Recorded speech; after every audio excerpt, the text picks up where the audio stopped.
میں پاکستانی سفارت خانے کی جانب سے ماسکو اور سینٹ پیٹرزبرگ سمیت روس کے دیگر شہروں میں پھنسے پاکستانیوں میں راشن تقسیم کیا گیا۔ اس احسن اقدام پر انہوں نے پاکستانی سفیر شفقت علی خان کا خصوصی طور پر شکریہ ادا کیا۔ تفصیلات شاہد گھمن کی اس رپورٹ میں۔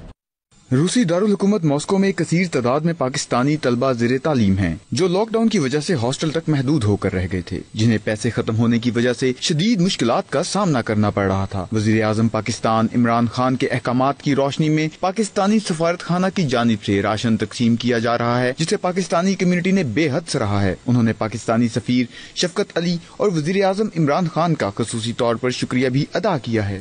میں اس وقت سینٹرل سائبیریا کے شہر ٹامس میں اسٹوڈنٹ ہوں اور یہاں پر پچھلے 10 دنوں سے لاک ڈاؤن چل رہا ہے اور یہاں پر سردی بہت زیادہ ہوتی ہے۔ اس وقت بھی -10 ٹیمپریچر ہے اور ابھی ہم سے ماسکو ایمبیسی پاکستان نے ہم سے کانٹیکٹ کیا اور انہوں نے ہمیں فائنینشیل سپورٹ پرووائڈ کی ہے اور اس کے لیے ہم ماسکو ایمبیسی پاکستان اور گورنمنٹ آف پاکستان کے بہت شکر گزار ہیں۔ ڈیو ٹو آپ کو پتہ ہے کورونا وائرس ورلڈ وائڈ اس وقت جو ہے کرفیوز لگ چکے ہیں اور ماسکو کے اندر بھی اس وقت کرفیو لگا ہوا ہے اور گروسریز کے اندر اسٹوڈنٹس کو انٹرنیشنل اسٹوڈنٹس کو بہت پرابلم ہو رہی تھی، لیکن اس مشکل وقت میں پاکستان ایمبیسی اور گورنمنٹ آف پاکستان نے ہماری بہت زیادہ ہیلپ کی ہے اور ڈور ٹو ڈور کیمپین کر کے ہمیں گروسریز پرووائڈ کی ہیں۔ ہم پاکستانی اسٹوڈنٹ ہیں ماسکو میں، Moscow state university of technology, اور آج پاکستانی ایمبیسی نے ہمیں راشن دیا ہے۔ کرونا وائرس کی وجہ سے یہاں پر سب کچھ بند ہوا تھا، ہمارے گھر سے پیسے نہیں آ رہے تھے، تو ہم بہت مشکور ہیں پاکستانی ایمبیسی جو کہ ماسکو میں اور پاکستانی گورنمنٹ کے۔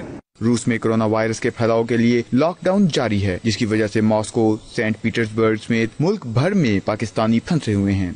پاکستانیوں کا اس طرح خیال رکھنے اور راشن فراہم کرنے پر پاکستانی کمیونٹی نے سفیر پاکستان شفقت علی خان، حکومت پاکستان اور بالخصوص وزیر اعظم پاکستان عمران خان کا شکریہ ادا کیا ہے۔ کیمرہ ٹیم کے ساتھ شاہد گھمن، 92 نیوز، ماسکو، روس۔